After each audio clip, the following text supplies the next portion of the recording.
Hi Mikel, point apiece, is that a fair reflection of the performance? I think we deserve more, but that's what we got at the end. A really tough place to come. What they do it really well. Constantly putting the balls, snowballs into the last line, dealing with direct play and second actions. I think we haven't conceded anything in the game, which was really positive. We were 1-0 up, have some big opportunities running into spaces. We didn't finalize the action. Second half, we started, okay, let's start good, start to dominate the game. They're going to be more aggressive, we'll have more spaces. We did the opposite. We give the ball straight to the keeper, direct play, trouble, again, direct play, and the referee decides to give a penalty that changes the course of the game, which I'm here to give my opinion, and after seeing it 15 times, there is no way that, in my opinion, that's a penalty. Because if there is, then O'Brien has to be out and Everton has to play with 10 men.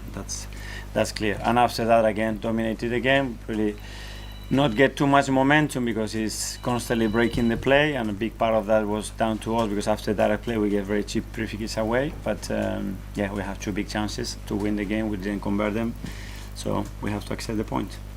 I feel like we've spoken a lot after games where refereeing decisions have come up this season, and obviously the gap between yourselves and Liverpool is quite significant. Do you feel as though that has played into maybe why the gap is so large this season?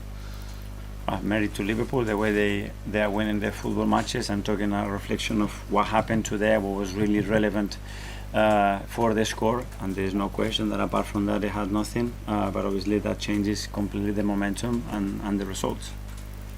Hi Mikel, it's been a few times now with Miles Lewis-Skelly in certain situations in defensive scenarios where there's been controversy. Do you think in some ways he's been targeted by referees because he's been involved in these situations in the past? No, I don't think that any referee targets a player. No?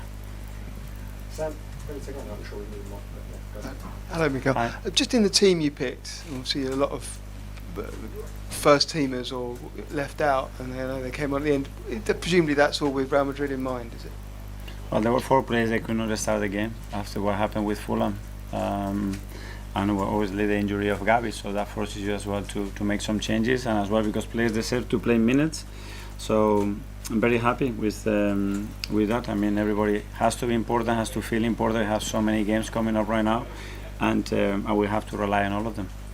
So those players weren't. It wasn't a case of thinking, well, we've got a massive game on Tuesday. With others might be, but not for what was happening on Tuesday, but because some of them they haven't trained, they haven't had the opportunity to start again.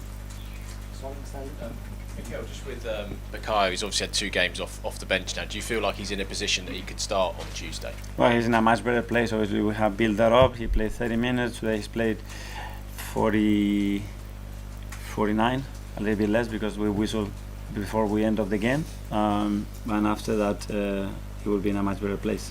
Can I just ask you one? Obviously, you got that big decision about who plays that left centre back without Gabriel. How did you feel Xhaka did today, and also is Ben moving back to centre back something you're thinking about with those games against Real Madrid? Yeah, we have alternatives there today. Obviously, we had players that they haven't played together, so that cohesion hasn't been there.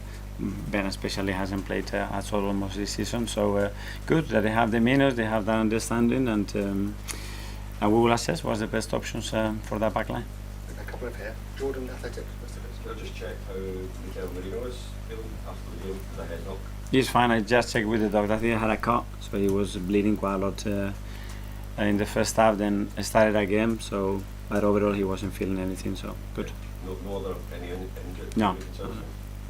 I wanted to Hi. Mikel obviously said someone doesn't play any part for you. You're here to do a job, but you're a very much loved former Everton player coming back to Goodison Park for the last time. Just off the reports on the street, you say how difficult it is to come in as an arena. Well, I mean, I think the Premier League has got a reputation all over the world for places like Goodison Park. I think that makes unique the Premier League. So it's going to be very strange. I understand it's the evolution of football, of a football club, but this is very much part of the history of this league. And when you want to describe somebody from abroad how is the Premier League looks like, is it go to Goodison Park and experience it. And unfortunately, in a few months, we're not going to have that again. Mikel, Everton's gone now. How much excitement, how much anticipation is there among your players now, even on the journey home about Tuesday night? Yeah, I mean, one of the most beautiful games that you can play in football in the highest European competition against the team that has dominated that competition in the last 20-25 years. So yeah, really.